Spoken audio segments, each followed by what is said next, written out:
welcome back to another Magical Girl video. Almost a year ago, I made a video about Princess Gwenevere and the Jewel Riders, a super fun 90s Magical Girl show that feels like a mix of Barbie, Voltron, and that American Sailor Moon pilot we never thought we'd see. I did not grow up with the Jewel Riders, but I did end up falling in love with the series and its comic continuation. My original video caught both positive and negative attention, the negative being the biker mice debacle of whether my video was fair use, and whether he had the right to keep claiming random parts of my video. It sent me down this insane rabbit hole where I was trying to find Mr. Bather's identity and trying to see if he actually had any ties to the international copyright. And to this day, I still have no idea. I could not find anything, and YouTube would not help me. It took a handful of you all commenting for me to actually get my video to stay up in its original form. I never thought I'd be fighting somebody my parents' age about a girly cartoon.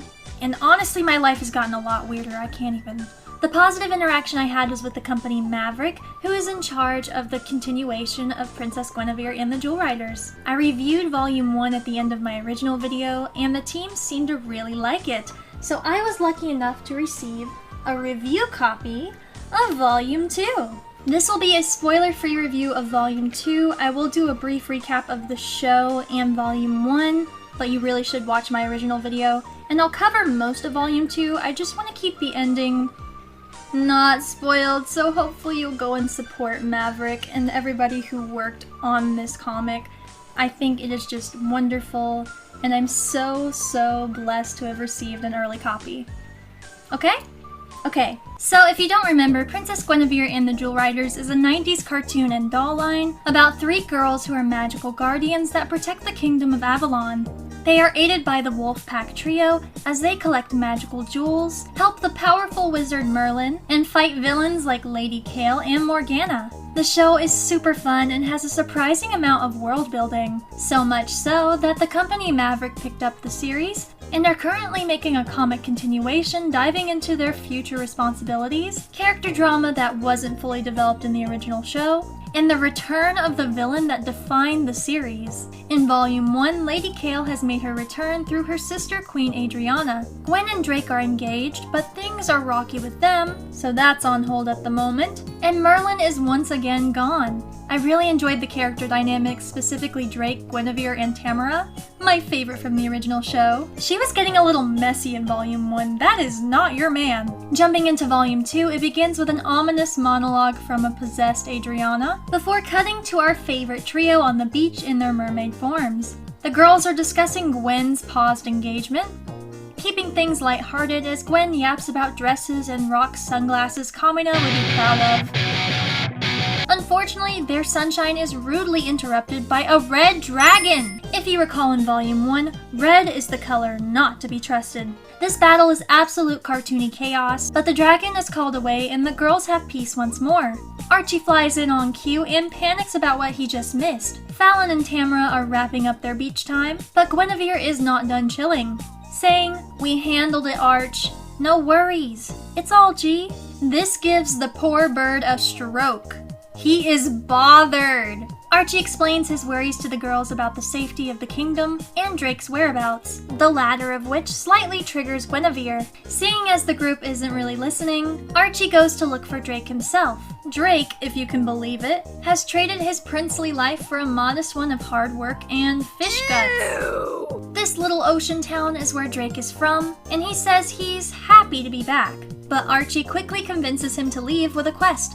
The objective is to find Merlin, because this man consistently goes away one way or another. So back to the Queen. She and her family are having dinner. Gwenevere is talking about her afternoon visit from the dragon, Archie's panic, and her situation with Drake. Evidently, he's been sending her letters, which is so cute. The king teases Gwen about her jumbled feelings, leading to a fun little scene that ends with a very intense queen and king kiss. Sheesh, your kid is right there. What's crazy about this is that Adriana is not actually Adriana, that's Kale.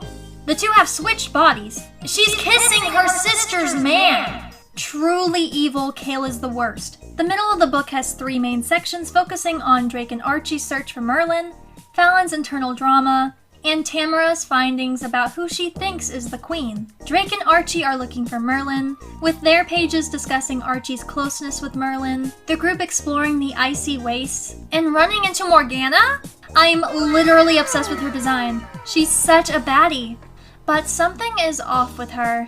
Fallon, who has the best plot in my opinion, is having an internal crisis. She knows something is wrong, but is so filled with self-doubt that it's consuming her, and making her rethink her friendship with Gwenevere, whose coping mechanism is deflecting through humor.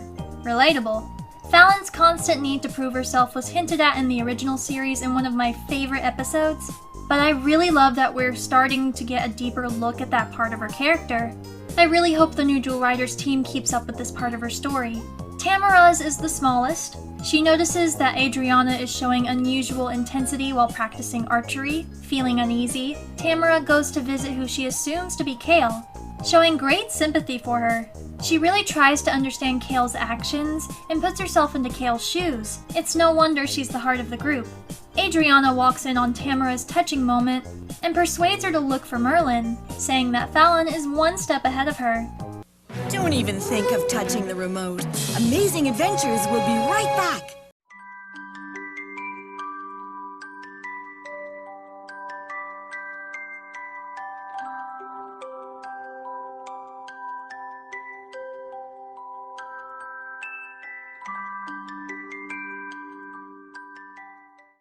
Experience the magic, share the adventure, feel the power of Jewel Power! We've got Jewel Power, Princess Gwenevere, and the Jewel Riders! Led by Princess Gwenevere and her enchanted friend Sunstar, Jewel Riders Fallon and Tamara must use Jewel Power to defend Merlin's magical kingdom of Avalon from the dark forces of destruction. Our magic jewels give us the power! Jewel Power! Join Princess Gwenevere and Jewel Riders Fallon and Tamara. They're dazzling! When you put their masks down, their magical jewels glow. Wow! Now they've got Jewel Power! Princess Gwenevere, a magic jewel has fallen into evil hands. By the magic of the Sunstone! By the magic of the Moonstone! By the magic of the Heartstone! Jewel Power!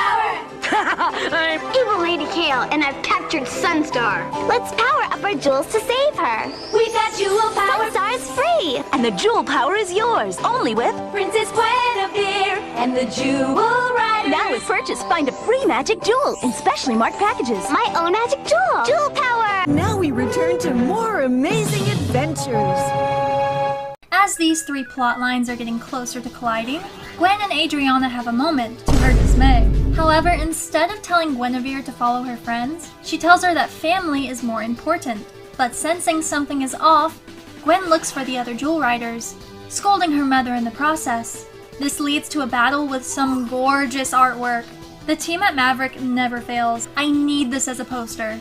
Josh and Max step in as well, having a really funny panel where they overcorrect Adriana about Fallon's position as leader in the wolf pack. The wokeness sends Adriana over the edge, and finally, the truth is revealed. But the story is far from over. Gwen and her mother reuniting, even if she's not in her true body, was very heartwarming.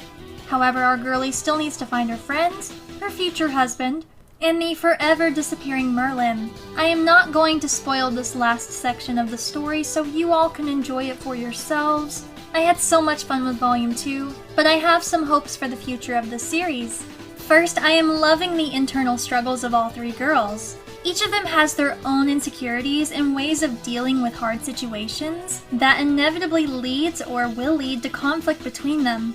And I can't wait to see more of that. These girls need each other, but they're so different from one another. On paper, their friendship shouldn't work, and yet it does, beautifully. I can't wait to see the trio's dynamic dissected to remind us why we love them as a unit. Also, Tamara was so messy in Volume 1 that I'm surprised she wasn't here. Her and Drake had a questionable moment, but in this volume, she's just her sweet self. Maybe I misinterpreted that scene. Second, I need more of Morgana. Specifically Morgana with Kale, if possible.